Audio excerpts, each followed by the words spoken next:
من شرور أنفسنا وسيئات أعمالنا من يهده الله فلا مضل له ومن يضلل فلا هادي له أشهد أن لا إله إلا الله وحده لا شريك له وأشهد أن محمدا عبده ورسوله اللهم صل وسلم على هذا النبي الكريم وعلى آله وأصحابه ومن اكتفى على آثاره واستنى بسنته إلى يوم الدين تسليما كثيرا أما بعد أوصيكم ونفسي بتقوى الله كما قال تعالى في كتابه الكريم مناديا لعباده المؤمنين أعوذ بالله من الشيطان الرجيم بسم الله الرحمن الرحيم يا أيها الذين آمنوا اتقوا الله حق تقاته ولا تموتن إلا وأنتم مسلمون وقال أيضا يا أيها الذين آمنوا اتقوا الله وقولوا قولا سديدا يصلح لكم أعمالكم ويغفر لكم ذنوبكم ومن يطع الله ورسوله فقد فاز فوزا عظيما حياكم الله طبتم وطاب ممشاكم وتبوأتم من الجنة منزلا وأسأل الله الكريم في العلا أن يجمعنا في جنته مع سيد المصطفى صلى الله عليه وسلم إنه ولي ذلك والقادر عليه. Bapak sidang jemaah rahimani wa rahimakumullah. Alhamdulillah, kembali kita bersyukur kepada Allah Subhanahu wa taala atas segala nikmat yang Allah kurniakan kepada kita, terutama nikmat kesehatan dan nikmat ketaatan. Allah kumpulkan nikmat taat dan nikmat kesehatan kepada kita. Ini adalah sebuah kurnia yang besar. Walaupun tidak sering kita bermohon kepada Allah agar diberikan kesehatan, walaupun kita jarang juga meminta kepada Allah agar Allah berikan kepada kita kemudahan untuk berbuat taat atau ketaatan, namun Allah mudahkan kepada kita. Sementara Rasulullah SAW dalam hadis, beliau ternyata bermohon kepada Allah, meminta agar diberikan kemudahan untuk berbuat ketaatan, berbuat amal soleh. Maka di antara doa yang dinukil dari Rasulullah sallallahu alaihi wasallam, Allahumma inni as'aluka fi'lal khairat wa tarkal munkarat. Ya Allah, sesungguhnya aku bermohon kepadamu amalan-amalan taat, ketaatan. Kurniakanlah kepadaku ketaatan. Wa tarkal munkarat, dan kurniakan juga kepadaku kemampuan untuk meninggalkan kemungkaran-kemungkaran, sekecil apapun kemungkaran. Kita bermohon kepada Allah Subhanahu wa taala agar mampu meninggalkan dan menjauhkannya dan membersihkan dari kita dari segala bentuk kemungkaran. Begitu juga sebaliknya, kita juga bermohon kepada Allah agar Allah berikan kepada kita kemampuan untuk beramal baik, sekecil apapun kebaikan itu. Kita bermohon kepada Allah agar selalu diberikan semangat untuk beramal baik. Tertanam dalam diri kita hendaknya semangat untuk menjaga kesempatan berbuat baik. Ada kesempatan kita langsung lakukan. Kaum muslimin sedang jemaah rahimani wa rahimakumullah. Khutbah kita pada hari ini berkaitan dengan Lailatul Qadar. Lailatul Qadar. Kita sudah sering mendengarkan dari guru-guru kita, dan juga mungkin kita sudah sering membaca berkaitan dengan Lailatul Qadar. Namun yang harus kita selalu ingat, apa yang saya lakukan selama ini di malam Ramadan. Malam Lailatul Qadar memiliki keutamaan yang Allah jelaskan dalam Al-Quran. Ini merupakan untuk penyemangat bagi kita hamba-hambanya untuk betul-betul berusaha memperoleh Lailatul Qadar tersebut. Lailatul Qadri khairun min alfi syahrin. Kita sering dengarkan ayat ini dibaca oleh para ulama. Apa yang kita tahu tentang Lailatul Qadar? Malam Lailatul Qadar memiliki keutamaan yang sangat besar, dan itu nampak nyata, di mana Allah Subhanahu wa taala pilih untuk diturunkannya Al-Quran pada malam itu. Itu menunjukkan betapa mulianya malam Lailatul Qadar, sehingga Alkitab Allah yang mulia ini Allah turunkan secara keseluruhan dari Lauhul Mahfuz ke sama'id dunia.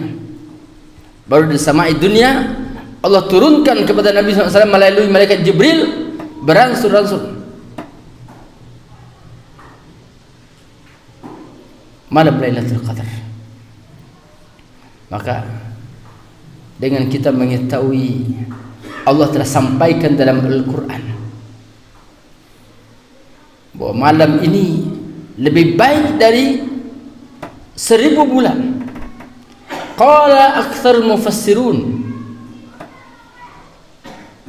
kebanyakan para mufassir mengatakan annal amal salih fi hadhihi al-lailah khairun min al-a'mal salih fi alf syahrin laysa fiha Lailatul Qadar.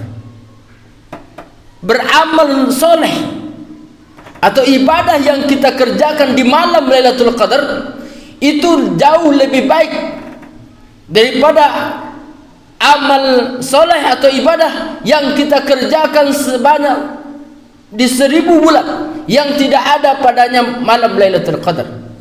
Satu kali kita beramal soleh atau beribadah itu jauh lebih baik, lebih tinggi nilainya daripada kita beribadah 1000 bulan yang tidak ada padanya bulan malam Lailatul Qadar.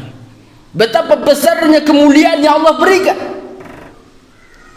Makanya sangat sayang kalau masih ada juga kaum muslimin yang menyia-nyiakan malam Lailatul Qadar.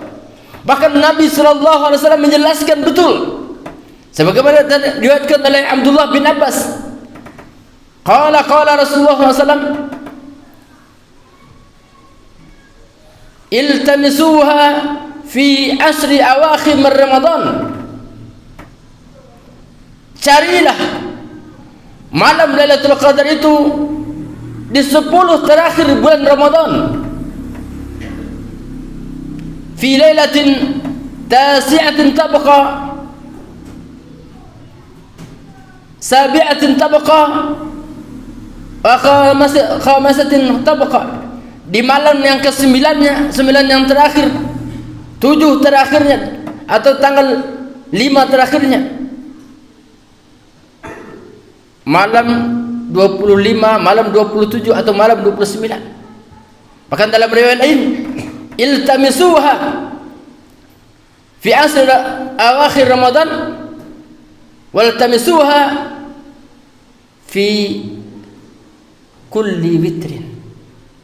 Carilah di 10 terakhir bulan Ramadan, malam Lailatul Qadar ini, dan carilah dia di malam-malam ganjil, di setiap malam-malam ganjil, mulai dari malam 21 Ramadan, 23 Ramadan, 25 Ramadan, 27 Ramadan, dan terakhir 29 Ramadan. Makanya orang-orang yang memiliki semangat beribadah, di mana tempat berkumpulnya pada 10 Ramadan terakhir tersebut? Di masjid-masjid Allah Subhanahu wa taala. Mereka beriktikaf. Kalau seandainya kita memiliki waktu yang begitu sibuk, kita banyak pekerjaan misalkan, maka malam ganjil, luangkanlah waktu. Mari kita luangkan waktu untuk berada di masjid, mendirikan Lailatul Qadar, mengisi dengan amal baik. Apakah dengan tahajud dan dengan solat malam qiyamul lail?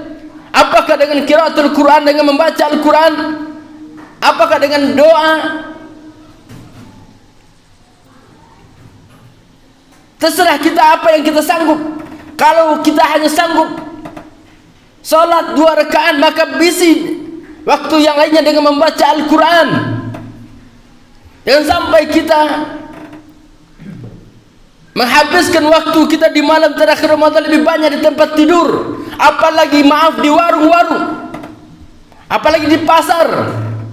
Kapan lagi kita mencari kebaikan untuk diri kita? Mana tahu ini penyebab Allah Subhanahu wa Ta'ala lapangkan rezeki kita, Allah mudahkan segala kesulitan hidup kita, karena kita punya amalan yang hebat.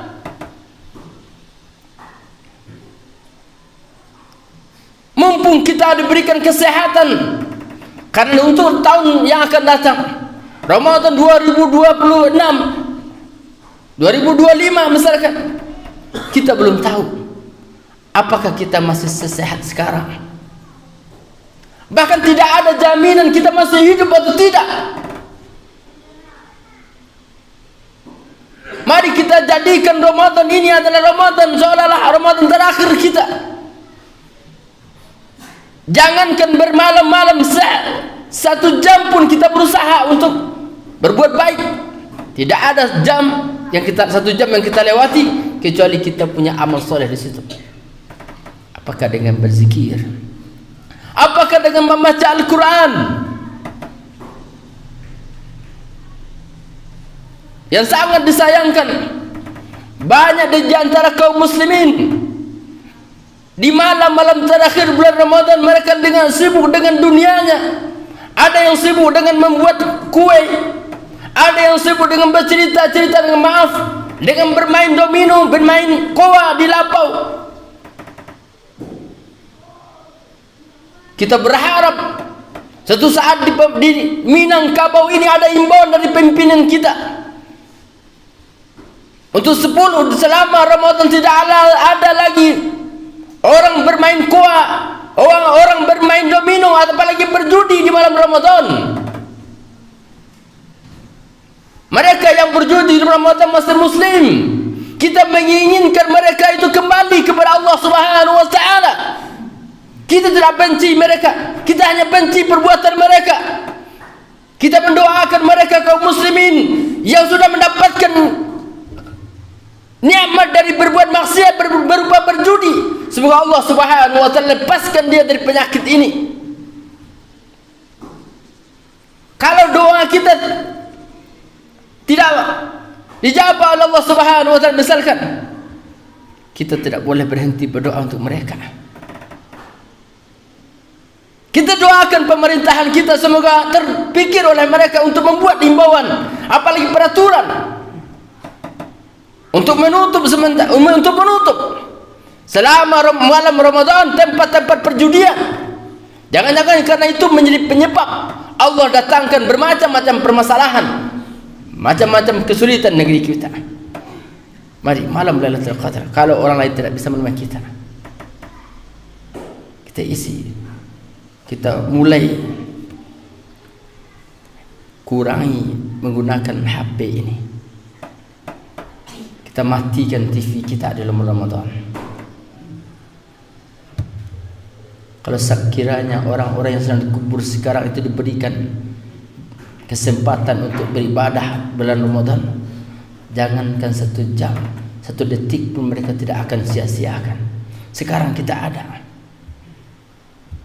yang mungkin ribuan orang berharap diberikan kesempatan untuk beramal soleh di bulan Ramadan, tapi tidak ada lagi kesempatan. Kita punya kesempatan. Mari kita isi malam kita, Ramadan kita. Kalau enggak penuh selama 10 hari terakhir Ramadan, minimal di malam-malam ganjil kita datang di rumah Allah Subhanahu wa taala. Maka kita juga berharap pengurus-pengurus masjid yang ada di negeri kita juga berfikir bagaimana membuat masyarakat tertarik untuk i'tikaf selama 10 terakhir Ramadan. Kalau tidak memfasilitasi di malam-malam terakhir saja, seperti halnya yang kita saksikan di negeri Mesir, malam-malam terakhir justru jamaahnya semakin ramai.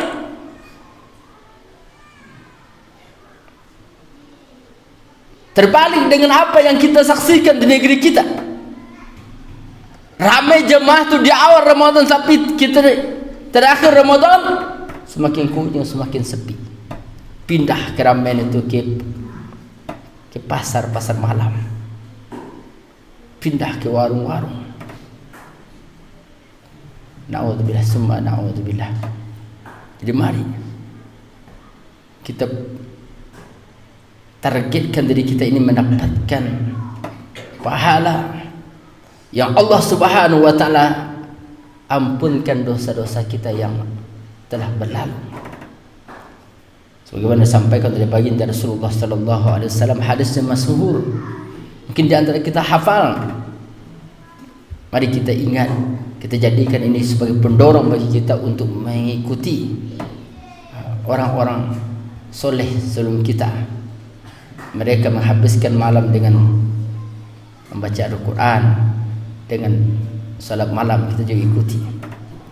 Rasulullah bersabda, "Man qama Lailatul Qadri imanan wa ihtisaban, ghufira lahu ma taqaddama min dzambihi." Siapa yang mendirikan malam Lailatul Qadar dengan iman dan dengan berharap balasan dari Allah Subhanahu wa taala, ghufira lahu ma taqaddama min dzambihi, maka akan diampunkan baginya dosa-dosa yang berlalu. Di malam yang kita yakini di situ adalah malam Lailatul Qadar atau malam-malam ganjil ini, ada sebuah doa yang diajarkan oleh Rasulullah SAW kepada Siti Aisyah. Ketika Siti Aisyah ini berkata, "Ya Rasulullah, madza aqul law alimtu anna hadhihi lailatul qadr." Ya Rasulullah, apa yang akan saya katakan kalau saya mengetahui bahwa malam ini adalah malam Lailatul Qadar? Quli, katakanlah oleh engkau wahai Aisyah, Allahumma innaka afuun tuhibbul afwa fa'fu anni. Kita baca berulang kali. Inilah ucapan yang sangat dianjurkan. Kita baca di malam hari, Allahumma innaka afuun tuhibbul afwa fa'fu anni. Ya Allah, sesungguhnya engkau maha pemaaf, tuhibbul afwa, dan engkau menyukai kemaafan. Fa'fu anni, maafkanlah saya. Maka di malam Lailatul Qadar ini Allah Subhanahu wa taala menginginkan kita memuji Allah Subhanahu wa taala dan menghinakan diri kepada Allah Subhanahu wa taala dan memohon ampunan kepada Allah Subhanahu wa taala. Betul-betul kita disuruh untuk menyempurnakan penghambaan diri kita kepada Allah Subhanahu wa taala, memuji Allah dan memohon ampunan dari Allah Subhanahu wa taala. Maka mari kita yang merasa banyak dosa, kita yang merasa banyak maksiat, mari kita bertekad, Ramadan ini adalah Ramadan di mana Allah Subhanahu wa taala akan ampunkan semua dosa yang saya miliki, dosa-dosa yang telah saya lakukan selama ini. Ramadan ini adalah Ramadan di mana Allah akan ampuni dosa saya. Maka kita bersemangat seperti halnya Rasulullah SAW di akhir Ramadan, dia bersemangat. Iza dakhala asru akhir min Ramadan sadda mi'zarah wa aikadha ahlahu. Rasulullah apabila sudah masuk di 10 terakhir Ramadan, dia kencangkan, dia kuatkan ikat pinggangnya, dia bangunkan istrinya, keluarganya untuk beribadah. Inilah yang dicontohkan Rasulullah sallallahu alaihi wasallam. Kalau di awal Ramadan Rasulullah punya ibadah banyak, tapi di akhir Ramadan ibadah Rasulullah itu lebih banyak lagi. Kalau misalkan ada di antara kita yang membaca Al-Quran selama Ramadan, sehari kita bisa baca 1 juz, maka di akhir Ramadan di 10 terakhir kita tekadkan dalam sehari kita bisa membaca 3 juz sampai 5 juz sehari. Tidak ada yang tidak bisa. Kita di pondok ada santri yang 10 hari sekolah, dan kita berikan semangat dari pihak sekolah. Siapa yang paling banyak mengkhatamkan Al-Quran, maka akan diberikan hadiah dari pihak sekolah. Di hari akhir dia akan pulang, mereka dikumpulkan semua catatan. Yang menakjubkan, ada santri dalam 10 Ramadan dia bisa mengkhatamkan 6 kali khatam. Ketika luar biasa, 6 kali. Orang yang sezaman dengan kita 6 kali bisa mengkhatamkan selama 10 hari. Kita guru-guru merasa begitu tergugah, merasa malu. Kita guru-guru paling banyak cuma mengkhatamkan 2 kali. Ini santri bisa mengkhatamkan 6 kali khatam. Ada yang 5, ada yang 4. Apalagi para ulama-ulama kita terdahulu. Maka kita tidak akan merasa heran kalau Imam Syafi'i bisa mengkhatamkan selama Ramadan 60 kali khatam. Luar biasa. Maka di antara amalan di malam Ramadan kita isi dengan membaca Al-Quran juga. Mari, bagi yang belum khatam Al-Quran, mari kita bertekad. Dan sampai orang lain bisa mengkhatamkan berulang kali khatam Al-Quran sementara kita tidak. Apa yang membuat kita begitu berat untuk membaca kitab Allah? Apakah kita begitu sibuk? Atau apa yang membuat kita begitu tidak bersemangat membaca kitab Allah Subhanahu wa taala? Kita bermohon Allah campakkan, Allah bersihkan dari hati kita dari segala yang menjadi penyebab kita tidak bersemangat membaca Al-Quran. Maka malam Lailatul Qadar kita isi dengan Al-Quran, kita isi dengan doa, kita isi dengan qiyamul lail. Fa'tabiru ya ulil absar la'allakum turhamun.